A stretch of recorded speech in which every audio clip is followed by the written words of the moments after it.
Well, for more, let's bring in our senior business producer, Mobeen Nasser. Hi, Mobeen.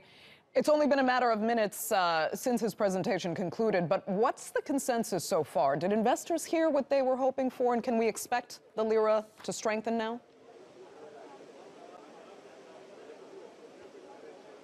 Well, how the currency performs, of course, will be seen soon.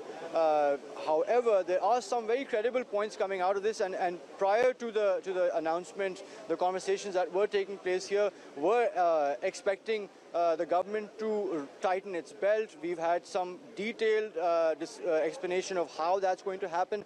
I'll get to that in a minute, but I'm joined right now by financial analyst Taha Arvas, and I want to throw it to him. Taha, first of all, we've seen a downward revision of the growth forecast for this year. How realistic do you think this new expectation is from the government? I think the new GDP figures are more realistic, and I think they looked to show to the markets that they're aware of what's going on and that they wanted to come out with the most realistic numbers possible so that there aren't any surprises later on. Now let's take a look at some of these steps that the government is taking to bring down its deficit. We're talking about savings to the tune of $76 billion coming from expenditures, investments, cuts in those, but then also some higher revenues. Do you think this will play a significant role in helping the government rebalance its deficits? 76 billion isn't, it's not nothing, but I think it's more of a gesture to show that they're serious about fiscal discipline. It's not going to save the country, but it's going to be a step in the right direction to show that they're serious about cost cutting and bringing the current account deficit and government deficit down. Now, one of the problems that have been talked about a lot in recent days is banks and their ability to roll over some of the loans that they've taken. He did mention measures for banks as one of the pillars of this plan. We haven't got a lot of details on it yet, but what do you think that might be?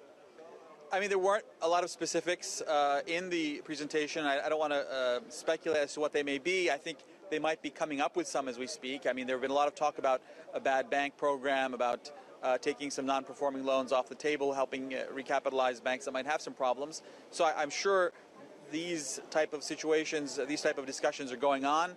I'm not sure if they've come to decisions yet. I'm sure if they had, we would have heard them. But I think that the government is aware of these things and is moving in the right direction.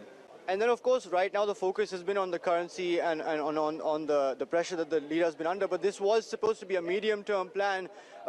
When we've heard about plans for creating new jobs, focusing on exports, there was also mention of localizing some biotech industry. How helpful do you think those might be, and how realistic do you think these plans are given the timeline of 3 years? Honestly, I think the presentation was much more realistic than many had expected. I mean, generally, any government's plans are generally very optimistic. You hear the best case scenario, but I mean, their revisioning of GDP down to a realistic figure and an increase in unemployment for the next 2 years were things that they brought up. So these show that they're really serious about what's going on and that they're aware of the financial difficulties that Turkey will be in the next 2 years, because the world is also entering a slump and Turkey will obviously accompany it. And of course, you also mentioned inflation, saying that the central bank will use all tools it has at its disposal, but also that the government will be helping from the fiscal side. Do you think that should help rein in rising prices? I mean, the central bank's moves will help rein in prices. Fiscally, he talked about agricultural prices specifically and how the government's going to do whatever it can to help decrease the price of agriculture. I mean, he's looking for a progressive slant here, and I think it's important that the people be helped out with, especially those that are underprivileged and can't afford higher food prices. So I think his emphasis on that was very important, and I think if they come up with the right steps, then that'll be a move in the right direction. Thank you very much. Taha Arvas there talking about the need for making sure that the most vulnerable groups perhaps are offered some protection, just as the government attempts to rein in some of the expenses that are perhaps not necessary. Okay, Mobeen Nasser, thank you so much for that.